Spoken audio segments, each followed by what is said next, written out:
ತೆಂಗಿನ ಹೂವು, ತೆಂಗಿನಕಾಯಿ ಮತ್ತು ತೆಂಗಿನ ನೀರಿನಿಗಿಂತ ಹೆಚ್ಚು ಪೌಷ್ಟಿಕಾಂಶಗಳನ್ನು ಹೊಂದಿದೆ.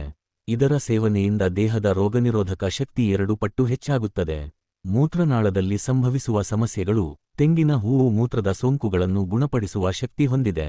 ಮೂತ್ರನಾಳದಲ್ಲಿ ಸಂಭವಿಸುವ ಸೋಂಕು ಪಥಗಳ ಆರೋಗ್ಯವನ್ನು ಕಾಪಾಡುತ್ತದೆ ಮತ್ತು ದೇಹದಲ್ಲಿನ ವಿಷಕಾರಕಗಳನ್ನು ಹೊರತೆಗೆದು ಒಳ್ಳೆಯ ಆರೋಗ್ಯವನ್ನು ನೀಡುತ್ತದೆ.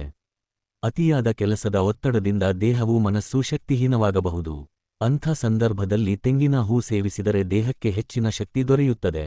ಹೃದಯದ ರಕ್ತನಾಳಗಳಲ್ಲಿ ಕೊಬ್ಬು ಜಮಾಗುವುದರಿಂದ ಹೃದಯಾಘಾತ ಮತ್ತು ಇತರ ಹೃದಯ ಸಂಬಂಧಿ ಕಾಯಿಲೆಗಳು ಸಂಭವಿಸಬಹುದು. ಈ ಸಮಸ್ಯೆಗಳನ್ನು ತೆಂಗಿನ ಹೂ ಪರಿಣಾಮಕಾರಿಯಾಗಿ ಕಡಿಮೆ ಮಾಡುತ್ತದೆ. ಚರ್ಮದ ಸುರುಳಿಗಳ ತಡೆ. ಚರ್ಮವನ್ನು ಯುವಗೊಳಿಸಿ, ಜಜ್ಜಿದ ಚರ್ಮವನ್ನು ತಡೆಯಲು ತೆಂಗಿನ ಹೂ ಅತ್ಯುತ್ತಮವಾಗಿದೆ. ಇದರಲ್ಲಿ ಇರುವ ಆಂಟಿ ಆಕ್ಸಿಡೆಂಟ್ಗಳು ಚರ್ಮದ ಚಲನೆಯುಳ್ಳತೆಯನ್ನು ಉಳಿಸುತ್ತದೆ. ಮಹಿಳೆಯರಿಗೆ ಮಾಸಿಕ ಧರ್ಮದ ಸಮಯದ ಹೊರತಾಗಿ ಹದಗೆಟ್ಟ ವಿಪರೀತ ಸ್ರಾವ ಉಂಟಾದರೆ ತೆಂಗಿನ ಹೂ ಸೇವನೆಯಿಂದ ಸುಧಾರಣೆ ಕಾಣಬಹುದು. ಇದಲ್ಲದೆ ಹೆಚ್ಚು ದಿನಗಳ ರಕ್ತಸ್ರಾವವನ್ನು ನಿಯಂತ್ರಿಸಬಹುದು. ದೇಹದ ಉಷ್ಣತೆಯನ್ನು ಕಡಿಮೆ ಮಾಡುವುದು. ದೇಹದ ತಾಪಮಾನವನ್ನು ಇಳಿಸಲು ತೆಂಗಿನ ನೀರಿನಷ್ಟೇ ತೆಂಗಿನ ಹೂವು ಸಹ ಪರಿಣಾಮಕಾರಿ.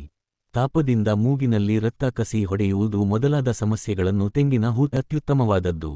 ದೇಹ ಆರೋಗ್ಯಕ್ಕೆ ಸಂಬಂಧಿಸಿದ ಇಂತಹ ಅಮೂಲ್ಯ ಮಾಹಿತಿಯನ್ನು ನೀವು ಮಾತ್ರವೇ ಅಲ್ಲ, ಇತರರಿಗೂ ತಿಳಿಸಿ, ಹೆಚ್ಚು ಹಂಚಿಕೊಳ್ಳಿ. ಪ್ರಾಕೃತಿಕ ಆಹಾರ ಮತ್ತು ಆಯುರ್ವೇದ ಸಲಹೆಗಾರರು, ವೈದ್ಯರು ಸುರೇಶ್.